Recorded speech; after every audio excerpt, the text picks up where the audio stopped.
We are at the Los Angeles City Hall and proudly able to commemorate the 100th anniversary of the Brotherhood of Sleeping Car Porters and Maids. It's significant because this is the first African American union formed in the country. What they had to endure, what they agreed to go through, for the betterment of their children, for the betterment of people that they would never know, was just so incredibly selfless. They were able to plot the course for improvement of an entire community, an entire race of people. They were the on-ramp to the Black middle class. They were the ones that took news across the country. I think about how the Pullman Porters would wear these really nice suits and the hats and everything. They were always very dignified, very respectful, but at home they were struggling. They did a lot behind the scenes, sometimes not really respected by the people they were serving, but they still did their best to be honorable. People don't understand what these men and women, you find out the women were in on it too. They did the best of everything. They served, they cooked, they shined, many times without sleep, because they wanted to present the right image for people to understand respect. Not calling like they did everybody George. Hey, George, do this. George, do that. It was just easy to call everybody George because they did not respect them enough of being called by a first name. In fact, there's a film out by Robert Townsend. It's 10,000 men named George. A lot of people, until they read the byline, don't know that's about the Pullman Porters. But that respect never left them for whoever they were working for, taking care of the children for, ironing clothes for, fixing food for. The Porters, when Mr. Pullman brought them on, they had terrible working conditions. It was just, my ancestors tell me how bad the working conditions were. So the union was called together to give us some rights. So it was really a pivotal part for Black people. So what most people don't understand is it was A. Philip Randolph, who was the architect behind the March on Washington, who actually organized the Brotherhood of Sleeping Car Porters. A. Philip Randolph came together with King and the SCLC people and said, hey, labor and civil rights matter and they're the same. They're the same issue. We're pushing for the same thing. And so the great merger then took place. They became like a conduit to African American communities because they traveled on trains across the country. And so, but out of that, many of their children and offspring became mayors and leaders and Congress members and all those representatives. And so that was a springboard to the civil rights movement. If it was not for A. Philip Randolph and the Brotherhood of Sleeping Car Porters, I would not be in my position I am in today.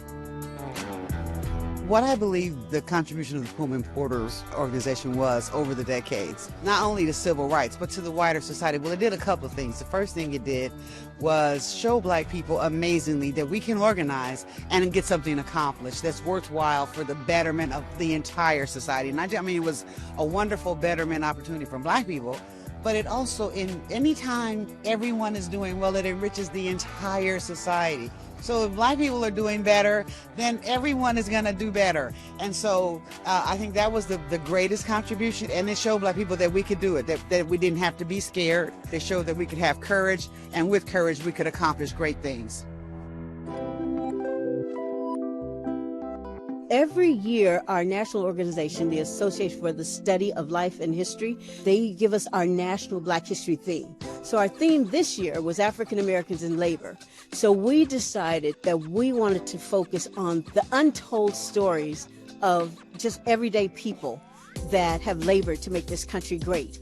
So along with MAC Enterprises, we decided that we would reach out and offer the opportunity for people to submit profiles, 75 words and a photo of key people in their lives that have done something incredible, whether they were a maid, whether they were a Pullman Porter, whether they were architects, but stories of people that have built this country. And so our book, African Americans in Labor, The Roads We've Traveled, it's incredible because you see all these stories, Black police officers, nurses, doctors, and then also we have stories of the Pullman Porters.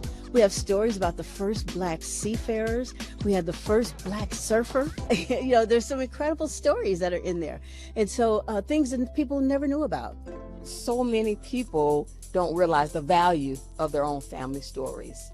And a lot of their photos are just tucked away somewhere. And sometimes they bring them out maybe for an obituary, but just in terms of gathering the family around to look at photos and tell the stories and document.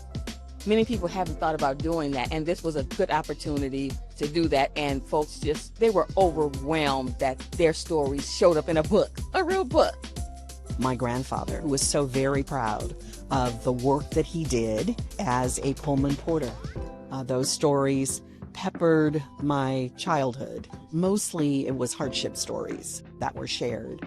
My dad was on the Santa Fe Rock Island line, and we moved to Texas. So he put us on the train in Dallas. And my grandma and them would pick us up in Kansas and Topeka, and they took exceptional care of us. My sister and I had the best safety, the best food. They looked out for us, and I remember that. So I'm just overjoyed to be here because I experienced it.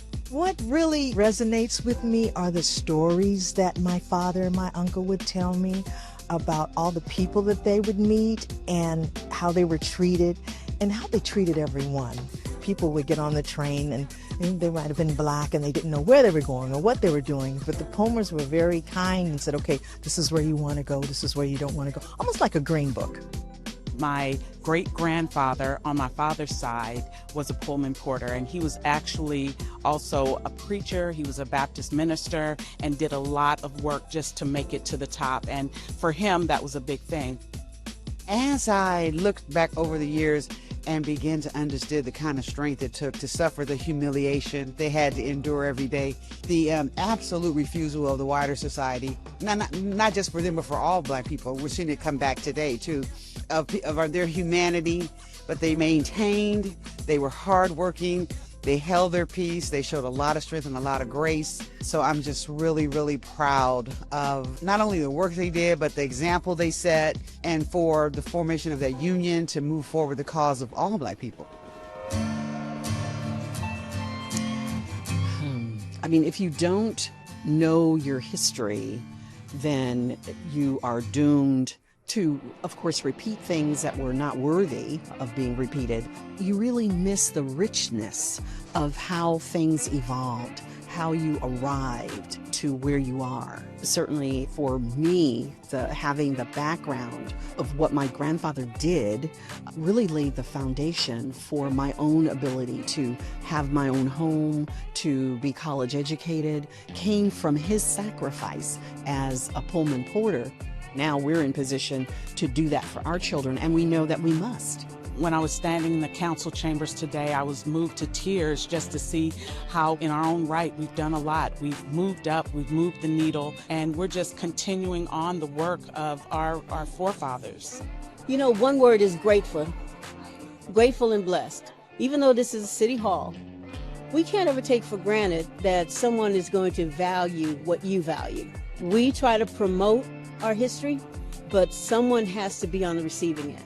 And for the council president and other city council persons to feel that this was important enough to commemorate it. And to commemorate it means that it goes down in the official city record. And that's really what I wanted for all of those men and women, especially for those in Los Angeles that were Pullman Porters and Maids. It was already heartfelt, but I thought nobody remembered or nobody knew. And to find out that yes, they do, yes, we will. And here we are at the City of Los Angeles City Council. So I'm just proud. That is a slice of American history that needs to be known. The people that worked on the trains had much dignity, and they were chosen because they knew how to serve people and they were very humane. So what I can tell you in 2025 is that we need that still. We need that humanity. We need that caring. We need that taking care of each other.